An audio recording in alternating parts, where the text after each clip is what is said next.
आत जाऊ नको. मग राधा म्हणाली की मी तुला शाप देईन, मला आत जाऊन दे. मग श्रीराम म्हणाले की मी भगवंतासाठी शाप भोगायला सुद्धा तयार आहे. मग राधेने असा शाप दिला की तू 100 वर्ष राक्षस होऊन जाशील. मग राधा तिथून रचून निघून गेली. गेल्याच्या नंतर भगवंत बाहेर आले. आल्याच्या नंतर भगवंत श्रीरामाला म्हणाले की श्रीराम्या इथे कोणी आले होते का? श्रीराम म्हणाले की हो, इथे राधा आली होती, ती मला शाप देऊन निघून गेली. मग भगवंत म्हणाले की आता तिच्याकडे जायलाच पाहिजे. हा, मग भगवंतानी श्रीराम्या राधाकडे गेली आणि राधाकडे गेल्याच्या नंतर भगवंत राधेला म्हणाले की राधे काय काम होतं म्हणून तू माझ्याकडे आली होतीस? राधा एक शब्द देखील बोलली ना. परत भगवंत म्हणाले की राधे काय काम होते, का बरं आली होतीस? राधा एक शब्द देखील बोलली ना. मग श्रीराम म्हणले की हा काहीतरी काही रामागडी वाटला काय, याच्यामुळे तर सर्व जग चालतंय.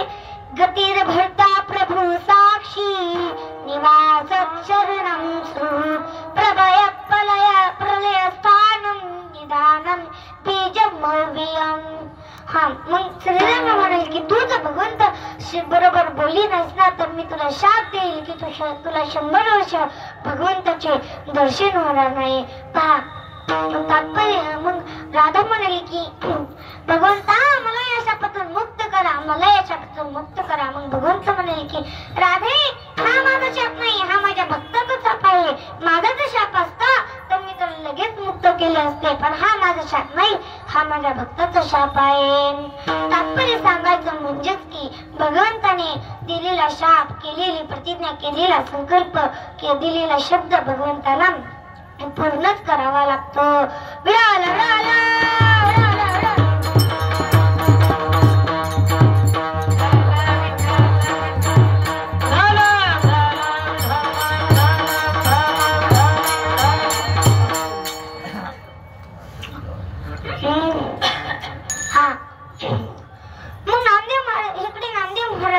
ज्ञानेश्वर महाराज तीर्थयात्रा करण्याकरता गेले. आणि गेल्याच्या नंतर सर्व देव केले विष्णुदेव, सर्व देव केले 12 ज्योतिर्लिंग, 4 धाम. औंढा नागनाथ सुद्धा केले. ते औंढा नागनाथ नामदेव महाराजांनी कीर्तन केले. हा, मग ते तिथल्या ब्राह्मण लोकांनी त्यांना हाकलून दिले आणि नामदेव महाराजांनी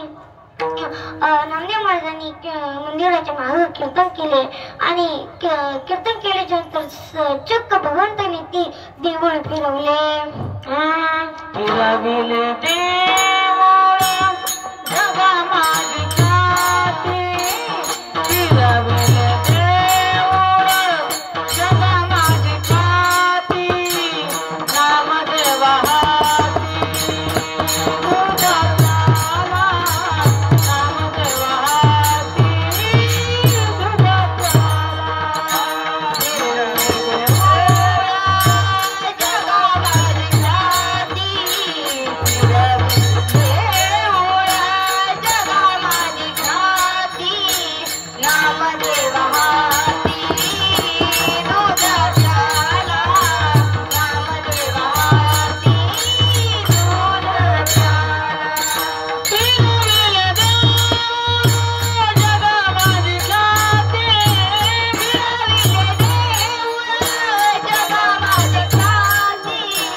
पंढरपूर येथे गेले.